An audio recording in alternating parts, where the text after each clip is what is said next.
Deputy CM Pawan Kalyan AP assembly సమావేశాల్లో కీలక వ్యాఖ్యలు చేశారు. గత ప్రభుత్వ హయాంలో విచ్చలవిడిగా మద్యం అమ్మారని, ప్రజల్ని కొత్త బ్రాండ్ల మద్యానికి బానిసలుగా చేశారని తీవ్ర స్థాయిలో విమర్శలు చేశారు. ప్రస్తుతం రాష్ట్రంలో ఉన్న పరిస్థితుల్లో మద్యపాన నిషేధం సాధ్యం కాదని తేల్చి చెప్పారు. అయితే మద్యానికి బానిసలుగా మారారని, ప్రజల కోసం డి అడిక్షన్ సెంటర్లను ఏర్పాటు చేస్తామని పవన్ కళ్యాణ్ తెలిపారు. ఇండియా కూటమిలో వైసీపీ చేరుతుందని జరుగుతున్న ప్రచారాన్ని వైసీపీ మాజీ మంత్రి పేర్ని నాని ఖండించారు. తాము ఏ కూటమిలోకి వెళ్లము అని, తమది ఇండిపెండెంట్ కూటమి అని స్పష్టం చేశారు. ఏపీలో సీఎం చంద్రబాబు చేస్తున్న అరాచకాలను ప్రజాక్షేత్రంలో ఎండగడతామని తెలిపారు. గ్యాంగ్స్టర్ లారెన్స్ బిష్నోయ్ తనతో పాటు తన కుటుంబాన్ని కూడా చంపేందుకు ప్రయత్నిస్తున్నారని బాలీవుడ్ స్టార్ హీరో సల్మాన్ ఖాన్ అన్నారు.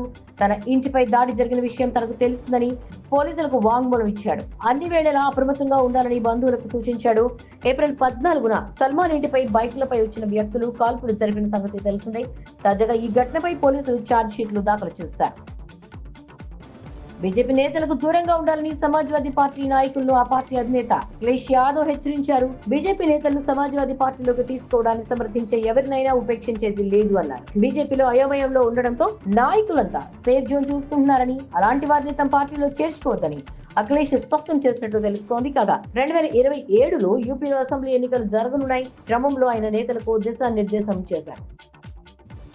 కేంద్ర బడ్జెట్ లో తెలంగాణకు మొండి చేయి చూపారని కాంగ్రెస్, బీఆర్ఎస్ చేస్తున్న విమర్శలను కేంద్ర మంత్రి, రాష్ట్ర బీజేపీ చీఫ్ కిషన్ రెడ్డి తిప్పికొట్టే ప్రయత్నం చేశారు. కేంద్ర ప్రభుత్వ నిధులను రాష్ట్ర ప్రభుత్వం దారి మళ్లిస్తోందని ఆరోపించారు. ఓట్ల కోసమే తప్ప ప్రజల కోసం నిధులు ఖర్చు చేయడం లేదని వ్యాఖ్యానించారు కిషన్ రెడ్డి. విజయసాయి రెడ్డి రాజ్యసభ సభ్యత్వాన్ని రద్దు చేయాలంటూ దేవాదాయ శాఖ అసిస్టెంట్ కమిషనర్ శాంతి భర్త మదన్ మోహన్ డిమాండ్ చేశారు.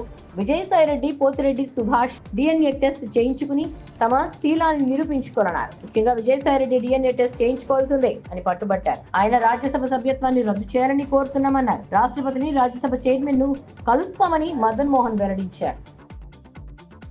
నరేంద్ర మోదీకి తమిళనాడు సీఎం ఎంకే స్టాలిన్ హెచ్చరిక జారీ చేశారు. పాలనపై దృష్టి సారించడం కంటే ప్రత్యర్థులను లక్ష్యంగా చేసుకోవడాన్ని ఇలాగే కొనసాగిస్తే ఒంటరిగా మిగిలిపోతారంటూ ఘాటు వ్యాఖ్యలు చేశారు. కేంద్ర బడ్జెట్ లో ఎన్డీయేతర పార్టీలు అధికారంలో ఉన్న రాష్ట్రాలను విస్మరించారంటూ కేంద్రంపై విమర్శలు వ్యక్తమవుతున్న నేపథ్యంలో ట్విట్టర్లో స్టాలిన్ కామెంట్స్ చేశారు.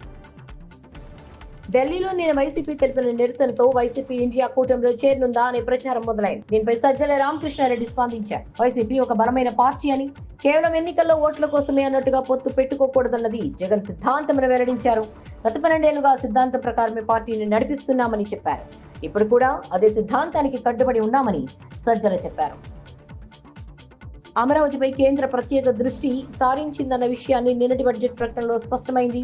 ఇప్పుడు అమరావతి రైల్వే ప్రాజెక్టుపై కేంద్ర రైల్వే శాఖ మంత్రి అశ్విని వైష్ణవ్ స్పందించారు. అమరావతి రైల్వే ప్రాజెక్టు పనులు పురోగతిలో ఉన్నాయని వెల్లడించారు. అమరావతిని అనుసంధానిస్తూ 56 కిలోమీటర్ల మేర 2047 కోట్లతో ప్రాజెక్టు చేపడుతున్నామని వివరించారు. ఈ రైల్వే పనులపై జీపీఆర్ కు నీతి ఆయోగ్ ఆమోదం లభించిందన్నారు.